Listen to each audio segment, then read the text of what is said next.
ఈ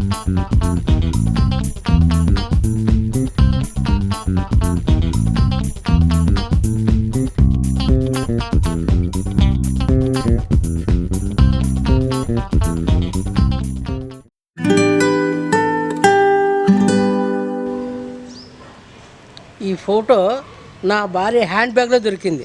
వీడెవడు నేను తెలుసుకోవాలంతే. ఏమే ఆగు, ఈ ఫోటో నీ హ్యాండ్ బ్యాగ్లో దొరికింది. ఎవరే వీడు?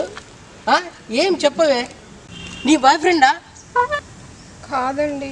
మరి నీ అన్ననా, మీ నాన్ననా, నీ తమ్ముడా? ఎవరే చెప్పు, నాకు తెలియాలి. నాకు బీపీ పెరిగిపోతుంది. ఏమండి, అది నేనేనండి, ఆపరేషన్కి ముందు. అంటే నేను ఇన్నాళ్ళు అంటే ఈ నిజం నేను తట్టుకోలేను బాబాయ్.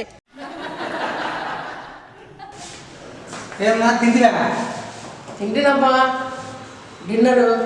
కాదన్నా, నువ్వు మధ్యాహ్నం తినే డిన్నర్ అంటావే, ఇంగ్లీష్ కూడా సరిగ్గా రాదు. మధ్యాహ్నం తినేదాన్ని లంచ్ అంటారు. కాదు చంద్ర, నీకు పెళ్లి కాలేదు కాబట్టి ఇట్లా విషయాలు నీకు తెలియవా? నేను తినిండేది డిన్నరేనయ్యా. నేను ఎప్పుడు రాత్రి పెట్టింది నా భార్య కాబట్టి నాకు అదే డిన్నరు అనేది వచ్చేసింది అనమాట. అట్లా కోర్లన్నా, నీ అని కష్టాలు నాకు లేవు, అదే నాకు చాలా సంతోషం. నేను లాటరీలో డబ్బులు గెలిస్తే నువ్వేం చేస్తావు? ఏముంది, అందులో సగం డబ్బులు తీసుకొని మా అమ్మ వాళ్ళ ఇంటికి వెళ్ళిపోతా. అయితే నాకు 20 రూపాయలు తగిలాయి పడు, నీకు 10 రూపాయలు తీసుకొని మీ పుట్టింటికి వెళ్ళిపో. ఇంకా నా కంటికి కనబడద్దు, అదే సరేనా? ఏం సురేష్, చాలా నీరసంగా కనపడుతున్నావు. ఓ పని చెయ్యి, ఈ నిద్రమంతలు తీసుకో. ఇవి నువ్వు వేసుకోవద్దు సురేష్, నీ భార్యకి ఆమె బాగా పుష్కలంగా నిద్రపోతుంది. అప్పుడు నీకు బాగా ఇష్టం దొరుకుతుంది. ఆమె మేల్కొని ఉందనుకో, పాత్రలు దోమడము, బట్టలు తొక్కడము, ఇల్లు తుడవడము, ఇల్లు ఊడ్చడము, దీనికంతా రెస్ట్ దొరుకుతుంది కదా నీకే. అది కాదు చంద్ర, నువ్వు మంచి డాన్సరు, కానీ నీకు ఒక 2 సహకరించడం లేదప్పా. ఏంటి నా 2 చెప్పు, నాది ఎంత కరెక్ట్ చేసుకుంటాను 2ను. అదేనయ్యా, నీ కుడి కాలు ఎడమ కాలు అనమాట. ఏం లేదు, నువ్వు డ్యాన్స్ చేసేటప్పుడు గమనించడం లేదో, ఇది ఇటు పోతుంది, అది ఇటు వస్తుంది అనమాట. ఎందుకు డైరెక్ట్గా చెప్పొచ్చు కదా, ఇండైరెక్ట్గా అది బాగాలేదు ఇది బాగాలేదు అంటావు కదా. వరస్ట్ డాన్సర్ అని చెప్పండి, ఒప్పుకుంటాను. ఏం లేదు చంద్ర, నీలాంటి సున్నితమైన హృదయాన్ని నొప్పించలేక అలా చెప్తున్నా అంతే.